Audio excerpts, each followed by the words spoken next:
Яңалыклар чыгарылышы үз эшен башлап җибәрде. Студияда Лилия Гатина алга кайбер темалар турында кыскача.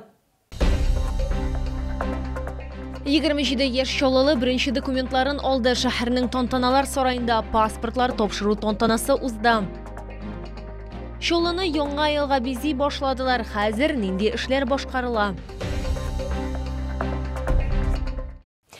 Лесная хәмлеши бу мультфильм яки геройлары түгел, алар махсус хәрби операцияда катнашучыларның кушаматлары.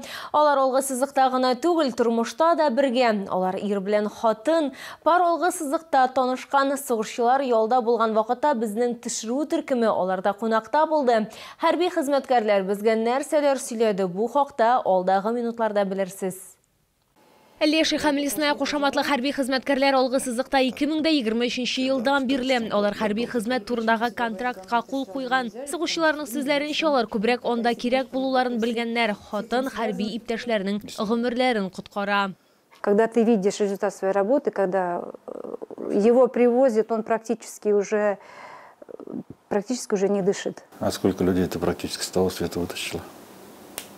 Это уже повод сказать, что не зря поехал. Когда и интубируешь, потому что самостоятельно дышать не может, и массаж сердца делаешь, и тут же вводишь все препараты, все, что есть. И когда уже заводишь сердце, и он начинает у тебя, губы у него розоветь. Ну как вот?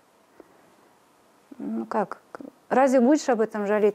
Хәрби хезмәткәрләр алгы сызыкта танышканнар. Ты очень хорошую помощь я там оказал ребятам. Первый год мы были в разных местах. Я первый год был на ЛБС, прям непосредственно там до противника было где-то метров 700, от ближайшего опорника у нас там 122 метра, вот дальномер показывал прицел.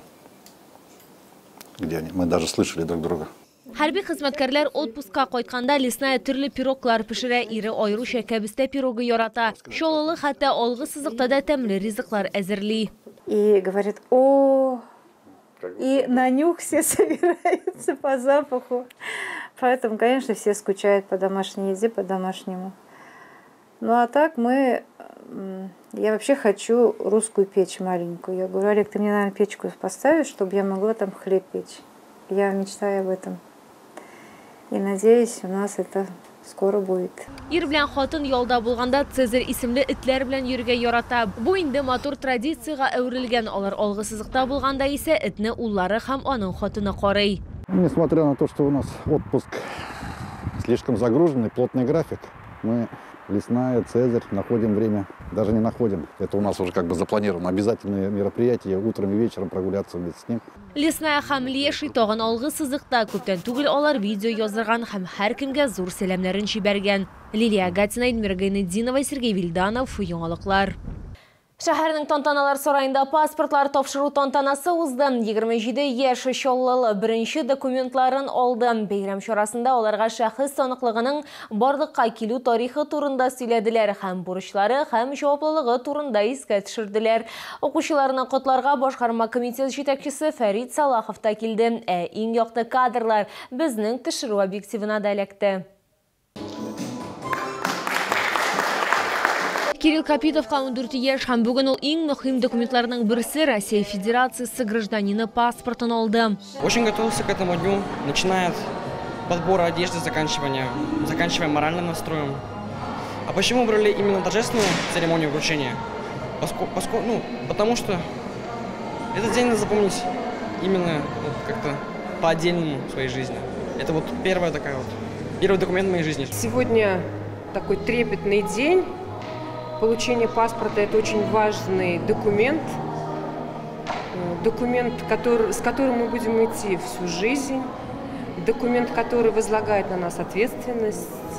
И сегодня тот осознанный возраст, когда у него появляются не только права, но и обязанности. Тантаналы шартларда 27 чоллы егеті һәм кызы паспорт алды. Долго ждал, сегодня ответственный день. Как бы эмоция радости, что получаю паспорт. Восхищение. Не скажу, что прям сильно готовился, конечно. Но то, что я получил паспорт, я, конечно, рад, да. Почему? Потому что это важное событие. Мне уже целых 14 лет. Яшь чолларны котларга фильм кушаматлы хәрби хезмәткәр һәм башкарма комитет җитәкчесе Фәрит Салахов килде. Я нашим ребятам и девушкам желаю, чтобы этот первый документ был действительно тем документом, который на долгие годы останется в их памяти. С Майей Анатольевич тоже получал его в такой же торжественной обстановке, поэтому есть чем поделиться и рассказать своим одноклассникам. Свой паспорт я получал в 1988 году, 16 лет.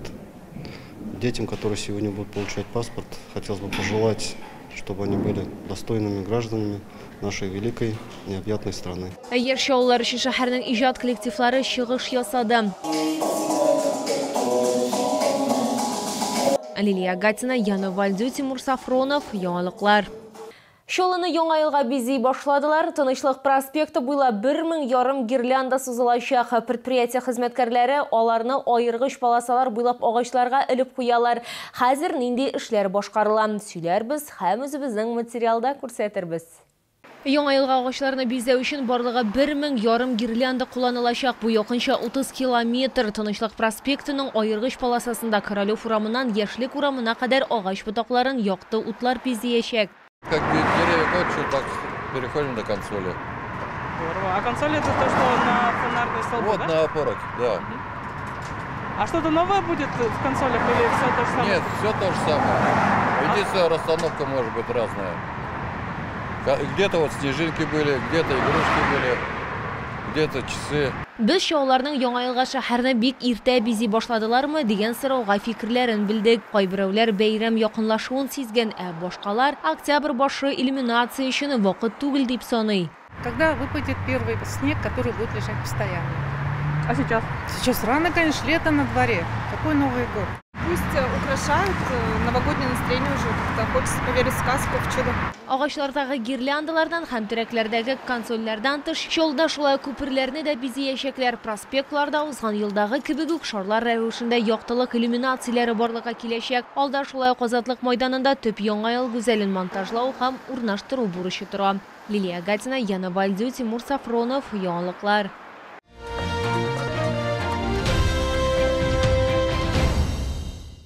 Камчатка улдыгы һәм балыгының һәр кисәге тәмле һәм файдалы. Әйра көнчыгыр затлы ризыкларының нинди бай ассортименты.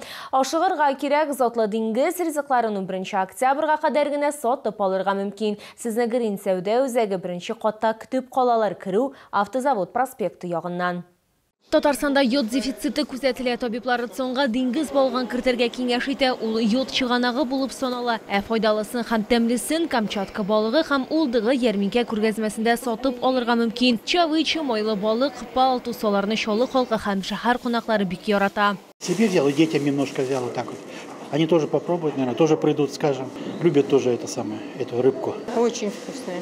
И рыба вкусная. Всегда она как будто вчера выловили и сегодня утром посолили. Нравится очень продавец. Такая вежливая, культурная. Всегда предложит, расскажет все. Мы сегодня купили чавыча. Брали другую рыбу, она нам тоже понравилась. Очень вкусно. Просто прям пальчики оближешь, прям тает во рту, как написано. Очень вкусно. Поэтому еще придем. Сатып алучылар оссызлы балык, кайнар һәм салкын су белән ысанган вариантын сайлый ала. Яңа туңдырылган балык сатып алырга һәм аны үзең теләгәнчә әзерләргә дә мөмкин. Үзегезне кызыл улдык белән сыйлагыз, өстәвенә ул файдалы да. Шикарная икра, отборная, зернистая. Обратите внимание, прям зернышко к зернышко. Она богата витаминами, микроэлементами. Это новый улов. Свеженькая икра. Очень вкусная, слабосоленая, хорошая. Икра купила. У меня на следующей неделе гости приезжают с Башкирии. Хочу угостить их. Икру, захотелось. Взяли немножко себя побаловать.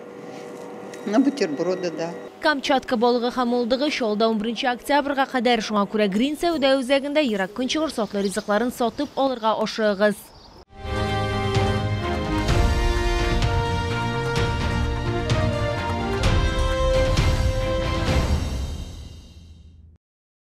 Бу сезгә җиткерәсе соңгы мәгълүматыбыз иде. Мин Лилия Гатина, сезнең белән сау булашам. Исән имин булыгыз.